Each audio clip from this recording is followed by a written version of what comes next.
শুভ সকাল। আজ 9ই আশ্বিন 1431, ইংরাজির 26শে September 2024। 26শে September 1971 দক্ষিণ কলকাতার কালীঘাট পার্কে তৈরি হয় যোগেশ মাইম একাডেমি মঞ্চ। 26শে সেপ্টেম্বর 1820 হুগলি জেলার বীরসিংহ গ্রামে জন্মগ্রহণ করেন ঈশ্বরচন্দ্র বন্দ্যোপাধ্যায়। তিনি ছিলেন বিশিষ্ট বাঙালি শিক্ষাবিদ, সমাজ সংস্কারক ও গদ্যকার। সংস্কৃত ভাষা ও সাহিত্যে অগাধ পাণ্ডিত্যের জন্য 1839 সালে সংস্কৃত কলেজ তাকে বিদ্যাসাগর উপাধিতে ভূষিত করে। বাঙালি চলচ্চিত্র পরিচালক, সঙ্গীত শিল্পী, সঙ্গীত রচয়িতা, সুরকার, লেখক ও ঔপন্যাসিক হীরেন বসু বা হীরেন্দ্রনাথ বসুর আজ জন্মদিন। 26শে সেপ্টেম্বর 1903 তিনি কলকাতায় জন্মগ্রহণ করেন। আকাশবাণী কলকাতার সূচনা পর্ব থেকে তার যোগাযোগ ছিল গায়ক ও পরিচালক রূপে। দক্ষিণ চব্বিশ পরগনার কাকদ্বীপ তথা চন্দনপিঁড়ি কেন্দ্রিক তেভাগা আন্দোলনের খ্যাতনামা নেতা ও রাজনীতিবিদ ছিলেন কাংসারী হালদার। জমিদার ও জোদ্দারদের দ্বারা শোষিত কৃষককুল তথা জনগোষ্ঠীকে নেতৃত্ব দিতে এগিয়ে আসেন তিনি। 1940 এবং জীবদ্দশাতেই তিনি কিংবদন্তি হয়ে ওঠেন। 1910 সালে দক্ষিণ চব্বিশ পরগনার আন্ধারিয়া গ্রামে তিনি জন্মগ্রহণ করেন।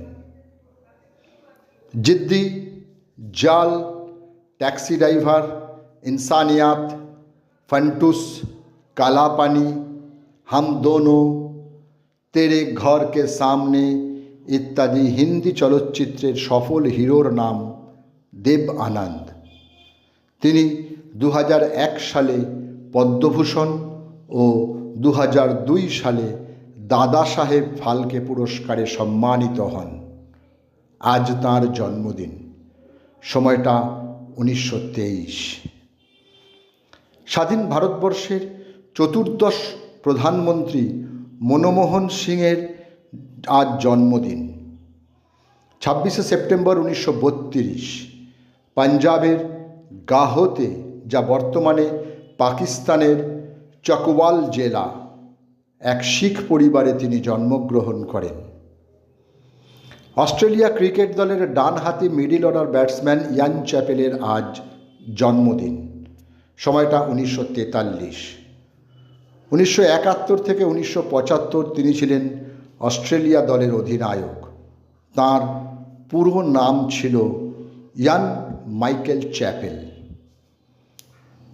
শ্যামাচরণ লাহিড়ী, যিনি অধিক পরিচিত লাহিড়ী বাবা বা লাহিড়ী মহাশয় নামে। মহাশয় সংস্কৃতে একটি আধ্যাত্মিক উপাধি, যার অর্থ হল উদার মনের অধিকারী। তিনি সত্যিই তেমনই মানুষ ছিলেন। তিনি কোনো মন্দির বা মঠে বসবাস করতেন না। বারাণসীতে তাঁর পরিবারের সঙ্গেই তিনি বসবাস করতেন। তাঁর কথায় সকল বিষয়ে দক্ষ হওয়া চাই, কোনো বিষয়েই অভাববোধ করা চলবে না। যোগ পথ বীরের পথ, তাই যোগী হলেন শ্রেষ্ঠ বীর। আজ তাঁর প্রয়াণ দিবস। সময়টা 1895। 1960 সঙ্গীত নাটক একাডেমি পুরস্কার, 1962 সঙ্গীত নাটক একাডেমি ফেলোশিপ, 1971 পদ্মবিভূষণ, 1975 দেশিকোত্তম সম্মানের অধিকারী উদয় শঙ্কর। তিনি ছিলেন ভারতীয় নৃত্যশিল্পী, নৃত্য পরিকল্পক ও অভিনেতা। আজ তাঁর মৃত্যুদিন। 26শে সেপ্টেম্বর 1977 76 বছর বয়সে তিনি কলকাতায় প্রয়াত হন। প্রথম ভারতীয় গায়ক হিসেবে হলিউডের সিনেমার নেপথ্য কণ্ঠদান ও ও আমেরিকা সরকার কর্তৃক বাল্টিমোরের নাগরিকত্ব গ্রহণ করেন হেমন্ত মুখোপাধ্যায়। আজ তাঁর মৃত্যুদিন।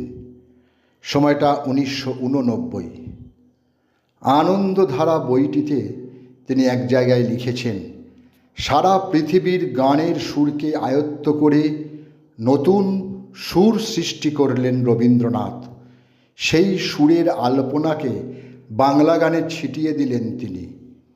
হয়ে গেল অপূর্ব সৃষ্টি, সর্বযুগের সর্বকালের সৃষ্টি। এত বড় সুরকার আজও জন্মায়নি কোনো দেশে। এই বুড়ো পৃথিবীকে ইচ্ছে করে জিজ্ঞাসা করি, বয়স তো অনেক হলো, রবীন্দ্রনাথের মতন এমন সর্বতোমুখী প্রতিভা দেখেছ একটাও? 1953 ভারতে প্রথম সম্পূর্ণ দেশীয় প্রযুক্তির কম্পিউটার তৈরি করেন সমরেন্দ্র কুমার মিত্র। তিনি ছিলেন বাঙালি বিজ্ঞানী ও গণিতবিদ। কলকাতা গাণিতিক সমিতি মানবেন্দ্র কুমার মিত্রকে ভারতের কম্পিউটারের জনক বলে সম্মানিত করেন। আজ তাঁর মৃত্যুদিন। 26শে সেপ্টেম্বর 1996, 82 বছর বয়সে কলকাতায় তিনি পরলোক গমন করেন। রণেশ মৈত্র ছিলেন একজন বাংলাদেশি সাংবাদিক, কলামিস্ট, ভাষা আন্দোলন কর্মী ও রাজনীতিবিদ। 1951 সালে সিলেট থেকে প্রকাশিত সাপ্তাহিক পত্রিকার সাংবাদিকতার মধ্যে দিয়ে তাঁর কর্মজীবন শুরু হয়। আজ তাঁর মৃত্যুদিন। সময়টা 2022। সকলকেই আমার আনত প্রণাম।